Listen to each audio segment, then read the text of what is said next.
नमस्कार, जय हिंद दोस्तों। स्वागत है नए वीडियो में एक बार फिर से आप सभी का। दोस्तों, क्लास 10th का एक यहाँ पर सवाल लिखा है। चलिए आज हम लोग इस सवाल को हल करते हैं। इस तरह का सवाल क्लास 10th के बोर्ड एग्जाम में भी 4 अंक के लिए पूछा जाता है। तो एक बार सवाल पढ़ लेते हैं, उसके बाद हल करते हैं। बहुत ही आसान सवाल है। तो यहाँ पर लिखा है द्विघात बहुपद x² - 5 के शून्य ज्ञात कीजिए और शून्यकों तथा गुणांकों के बीच के संबंध की सत्यता की जांच कीजिए। तो ये द्विघात बहुपद दिया गया है, इसके बराबर में हम मान लेंगे 0। इसके बराबर में हमने मान लिया 0। अब साथियों क्या करेंगे, इसे मान लेंगे समीकरण 1। अब यहाँ पर लिखेंगे समीकरण 1 की तुलना ax² plus bx plus c बराबर 0 से करने पर। दोस्तों, किसी भी द्विघात बहुपद की तुलना हमेशा इसी समीकरण से करते हैं, ax² plus bx plus c बराबर 0 से।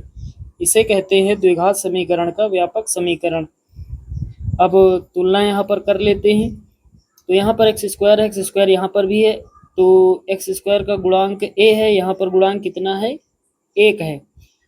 तो a का मान कितना हो जाएगा, जो x² का गुणांक है यानी 1 हो जाएगा। a बराबर कितना हो जाएगा, 1 हो जाएगा। दोस्तों, यहाँ पर संख्या दी गई है यानी -5 लिखा है, तो यहाँ पर ये अचर पद है यानी c का मान है। c का मान कितना है, -5, तो c का मान -5 हो जाएगा। उसके बाद दोस्तों, ये वाला पार्ट यहाँ नहीं दिया गया है इस द्विघात बहुपद में, ये इतना पार्ट नहीं है।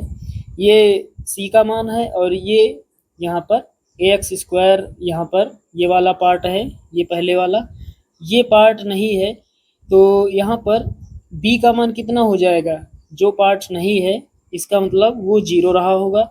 तो b का मान कितना मान लेंगे यहाँ पर 0, b बराबर 0। अब साथियों क्या करेंगे, अब हम करेंगे जो द्विघात बहुपद हमें दिया गया है इसका गुणनखंड। तो x² - 5 बराबर 0, इसका हमें करना है गुणनखंड। तो सबसे पहले क्या करेंगे, x² हम लिख लेंगे, माइनस लगाएंगे। इसे हम लिख सकते हैं √5 का स्क्वायर। स्क्वायर से अंडर रूट हट जाएगा, 5 ही बचेगा। तो इस तरह से इसको लिख सकते हैं, बराबर में कितना, 0। अब यहाँ पर देख पा रहे हैं a² - b²। आप लोग जानते हैं सूत्र होता है, एक ब्रैकेट में a प्लस बी और एक में a माइनस बी।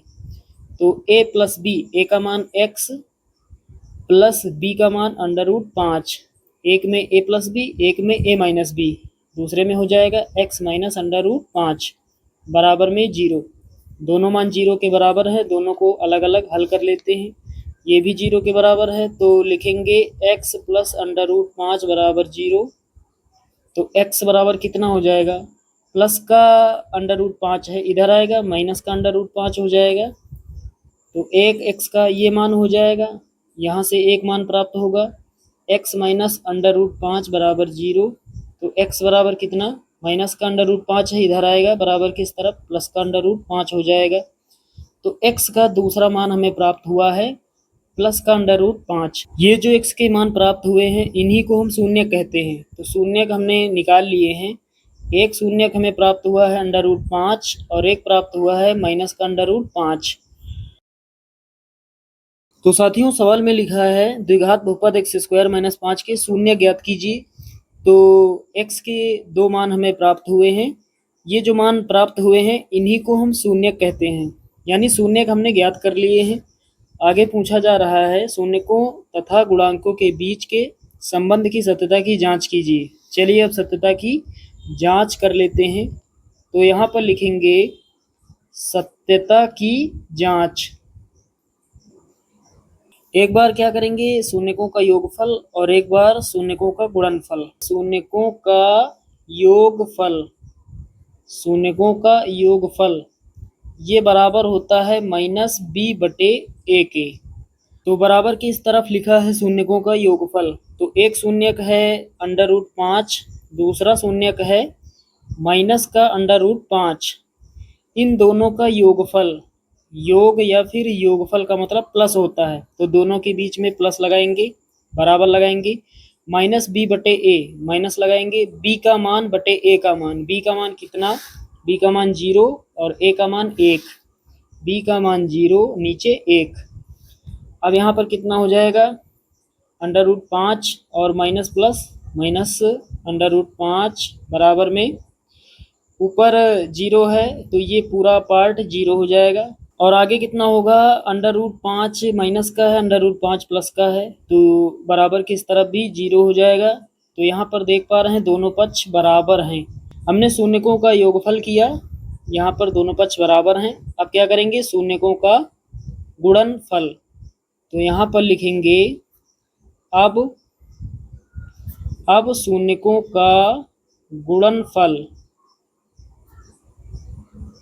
शून्यकों का गुणनफल बराबर होता है सी बटे ए के। तो इस बार गुणनफल लिखा है तो एक शून्यक है प्लस का अंडर रूट 5, एक शून्यक है माइनस का अंडर रूट 5। गुणनफल के लिए बीच में गुणा लगाएंगे, बराबर में सी बटे ए। सी का मान -5 और ए का मान कितना 1, माइनस का 5 बटे 1। सी का मान -5, ए का मान 1। अब कितना हो जाएगा, सबसे पहले यहाँ प्लस है तो प्लस गुणे माइनस, माइनस होता है। उसके बाद अंडर रूट 5 का गुणा अंडर रूट 5 से होगा तो अंडर रूट 5 का स्क्वायर हो जाएगा, स्क्वायर से रूट कैंसिल हो जाएगा, कितना बचेगा 5। बराबर में कितना, नीचे का 1 छोड़ देंगे, माइनस का 5। तो यहाँ पर भी दोनों पक्ष बराबर हैं।